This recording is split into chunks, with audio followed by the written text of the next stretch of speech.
We are going to start working on Windpuff.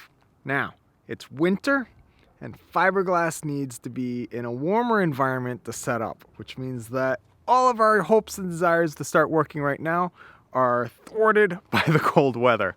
I was really hoping for a mild winter, but it doesn't look like we're getting one of those. So we're going to start with a project that we can do indoors and then bring it back out to the boat in the spring. That way we can continue working and actually make some progress through this cold time. So the first thing we're going to be doing is making an extension for the transom. We've got big plans for the small boat. We're learning as we go. So come along, we'll teach you stuff as we go building Windpuff. On the transom of this boat, we're going to be mounting a couple key pieces of equipment. One is a monitor wind vane, another is a stern anchor. Both of those are, they're so precariously placed on the back of a boat. The monitor especially, it's very delicate, and if something hits it, it's very expensive to fix it. So I want that a little more protected. Now the second thing is the stern anchor is going to be mounted on the stern here. Now if it's mounted right next to the monitor wind vane, that's like storing candles next to the fireplace. Bad things are going to happen. You're just setting it up for them to happen. So what I need to do is get them in the same area, but somehow also separate from each other. So we're going to do that by extending the transom. And lastly, extending the transom is going to give us more space behind the main sheet for us to put more solar panels back here. So that way we can still have the swinging wing kind of solar panels that we have on Wisdom, but they can just be longer and give us more power without being in the way. So in order for all this to start, we need to make a mold. So we're going to build in foam a big extension that's going to come out from the transom. And then on that, we're going to build up everything in fiberglass in a heated garage or room or somewhere. I will find a place that I can build this thing. And it's going to be warm. That way the fiberglass will set, or the resin will set, and we can get all of this done. And then come springtime, we can bring it out and attach it to the hull. And then we can start another part that I'm super excited about, which is going to be the bulwarks. So this thing's got a teeny tiny little tow rail, which does absolutely nothing if you actually need to be walking on it and stopping yourself from sliding off the boat. So what we're going to be doing is building a 6-inch high tow rail that's going to glass the deck and hull together. So they're going to be one giant solid piece of fiberglass. Everything's connected. There's no seams, there's no holes, there's no gaps, there's nothing. It's just all one giant solid piece of fiberglass. And it's going to have a really big footwell on it. So if the boat's leaning over on its side, you now have a 6-inch wide thing to walk on if you need to go forward or do anything. I'm so excited. So that's going to run from bow to stern. It's going to tie it all together. It's going to tie into the stern overhang. And I'm just so excited to start this. But the best way to start something is to frickin' start it. So even though it's cold and it's winter and the weather doesn't really want us to start fiberglassing, we're going to find something we can do to get all this going. I'm so excited. One of the awesome things about YouTube and the sailing community is everyone is so helpful. If there is something that you do not know, there is guaranteed someone out there who does know how. So in our case, I want to be extending our transom. How do I go about doing that? I don't exactly know, but other people out there do. So Warren is actually coming down from Pennsylvania, and he's going to be showing me how to make everything that we need to do to make it happen. So once I have a mold, I can do fiberglass work, I can build things in fiberglass, but how to build an extension of the boat and all that, I don't fully know, but I will learn.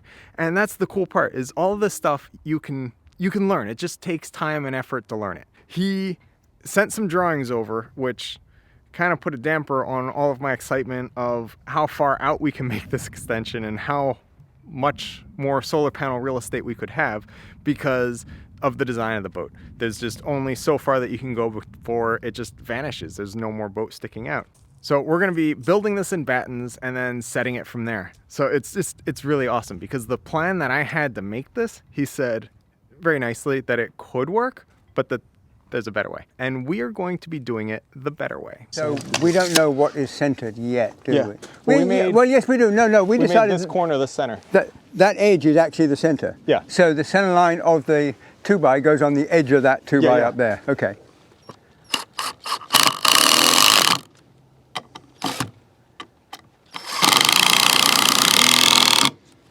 Okay.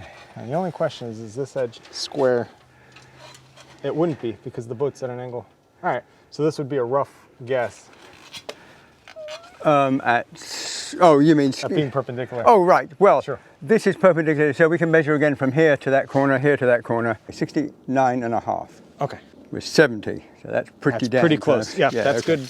All right, so that puts it right on the edge of the monitor hole. Okay. Okay, so we can fiddle with the squareness of that and things. In the name of overcomplicating things. Go ahead. If the batten attached further forward and then the plug for the stern extended forward, so filled in this gap to about, say, around here, then it would be more fair? Or is that just beyond overcomplicating? You could do that. It would be hard to do in the plug. Yeah. It'd be better to do that afterwards. Okay, so put it on and then lay up extra glass. Well, because if, depending on how you want to join it to here, you know, you can lay fiberglass right along the side there, out there, and then that'll give you huge strength right at the vital point. Because my plan was originally to plane this in. Well, plus that's also where the bulkhead's going to, the bulwark's going to go anyway. So that'll give all that, and then all the extra glass for the bulwark can then be used to join it all together. Yeah, because my thought was that we would, bring them out and then run a planer down about 1/8 of an inch or so, and then use that space for tabbing. Yep. But here we now have the void for tabbing. Right. In tabbing it in. Yeah. So all you got to do is just take the gel coat off. Sweet. I mean, you don't actually have to, but everyone does. Somebody told somebody once that they had to.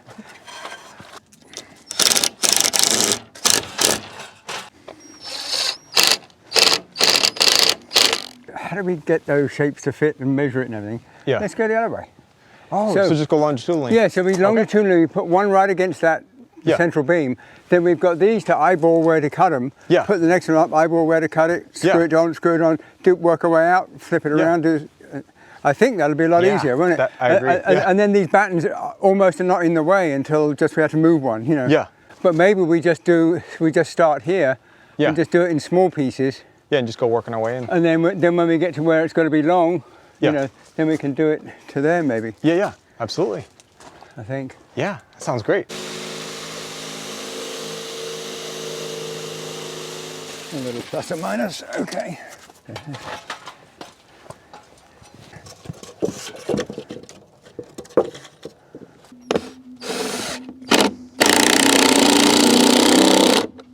Oh, is it touching against that batten? A little, yeah. Yeah, so we need to loosen that batten then. Do you want to? Yep.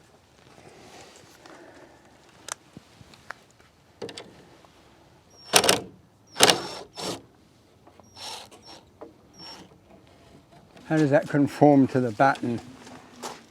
We could just slide the batten over. Yeah, it's pretty darn close. Yeah, that's not bad, is it?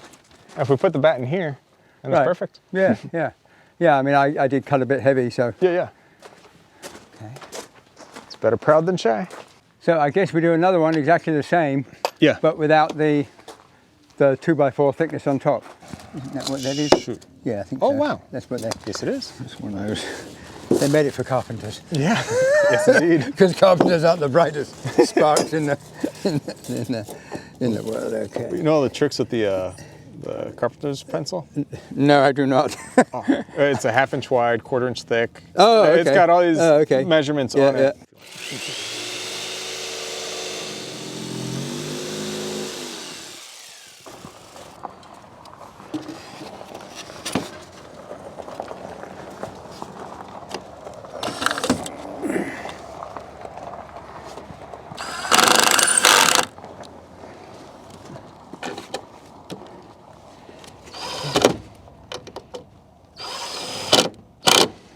You know the spray foam? Yeah. You can glue the stuff together with that too. Yeah. You could probably put the little hose in the crack, give it a squirt and hold it tight for a minute, later. Yeah. Just so it. You gotta fair it all up. Yeah, so it's not moving around when you're Trying to sand it.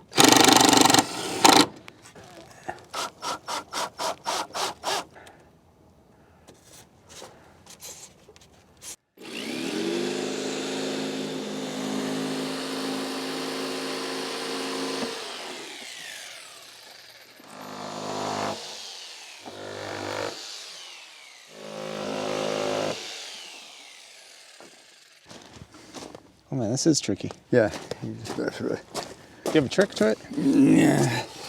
The guys used to use knives actually, but this is actually. Here we go. Yeah. Okay. All right, we got this one. All right. Batten's going to get in the way or not? I think it'll just push down. Yeah. And we're completely clear of chips as best we can. And this one goes. Right down here. Yeah. Yeah. Not too high. Yeah.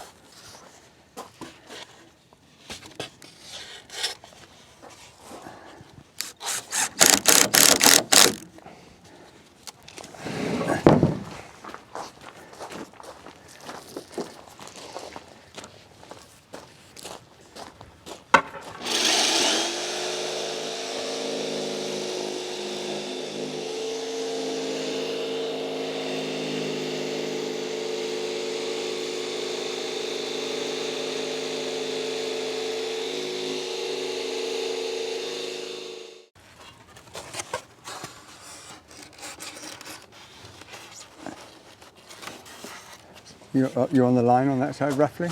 Yeah. Yep. Almost. There we are. We could. It doesn't really matter. We could take a chunk off the end of here, and then you could put a new piece in later. Yeah. Tear it in after. So looking at what's going on the top there. Yeah. That's sort of the line of that is there. Okay. So probably you could shorten it to there. Okay. See what that looks like, and you could probably even. Yeah, that'd be as good as anywhere to start. Start there and then. Yeah. Yeah. All right, so cut another one that's like this, but ending at this line. Yep. Well, yeah, and then we'll need one for the opposite side as well. Yeah. Yeah. But this is going much easier than it would have done the other way, I think. Oh yes. Yeah. Trying to get curves to the boat on each laminate. Oh. I was trying to think. Am I going to be cutting slots in these bits of foam that we cut out or something? Yeah.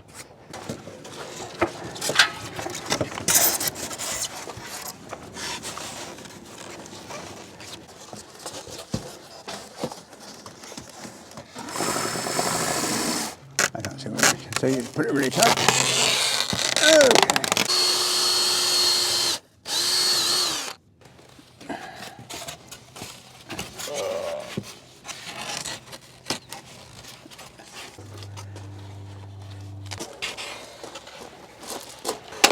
That's easier. Bloody hell. Yeah.